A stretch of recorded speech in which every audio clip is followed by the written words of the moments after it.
Purposely. Your life, God's purpose. Listen at onpurposely.com.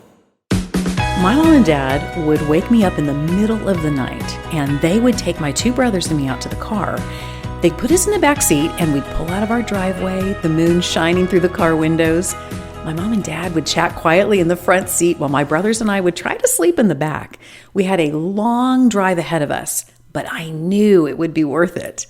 I'm Julie Lyles Carr, and this is God on the Go, where I want to help you make the minutes matter. And that middle of the night car drive was something we did almost every year during the summer. We would head to one of the best places on earth, in my opinion. When the sun would begin to rise in the morning after we'd driven through the night, we would be going into Yosemite.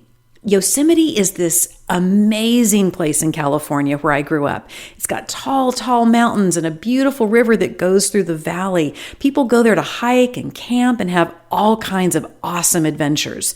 We would camp in our tent for a whole week. We would cook our meals over our campfire. We'd float on the river. We'd take long hikes to go see beautiful waterfalls and more big mountains.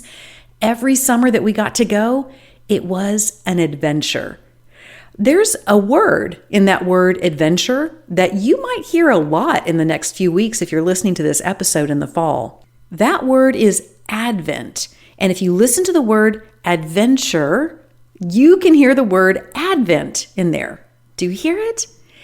Advent means that something's coming, that something is headed our way.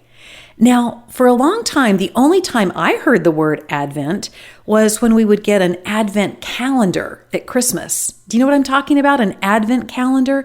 That's the calendar that has little doors a lot of times or something like that where you can open them each day as you count down toward Christmas, and there'll be a treat or candy behind those little doors for each day of December, all the way to Christmas Day. Does your family have something like that? It's a really fun and yummy way to get ready for Christmas coming. And the first handmade wooden Advent calendar was made in 1851. And today you can find a lot of Advent calendars at places like your grocery store, places like that. You can even get an Advent calendar for your puppy. Have you seen those? Advent is also how we're supposed to think about Jesus, that one day he will come back to earth, and that's going to be an awesome day. When we live our lives following Jesus, it will always be an Advent adventure. One day, Jesus was walking down by a lake called the Sea of Galilee.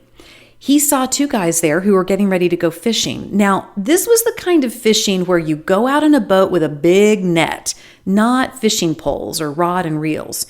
You throw the net into the water and pull it along behind your boat, and when you pull the net up out of the water after a little while, there will be different kinds of fish caught in the net.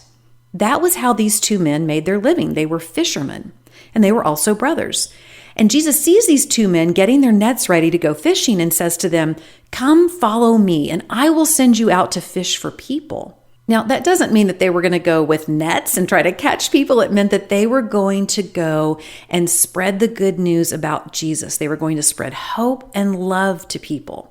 The Bible says these two men set down their nets and they followed Jesus. And just a little further down the shore, there were two more brothers who were also fishermen, and Jesus said the same thing to them, and they decided to follow him as well. These men became Jesus' first disciples, his friends, who went on the adventure of Jesus' time on earth. Because they followed him, they experienced all kinds of incredible things, from Jesus healing people to speaking to huge crowds to miracles and challenges.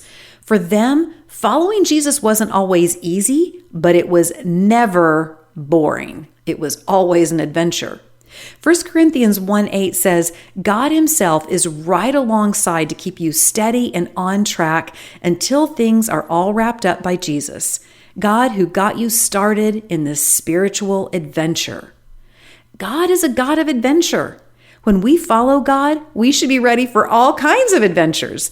God made this big, wide world for us, and he creates all kinds of people for us to meet. He knows the places he'd love for you to see and all kinds of cool things for you to experience. Our job is to be ready to follow him where he leads us, to be ready for the adventure he takes us on.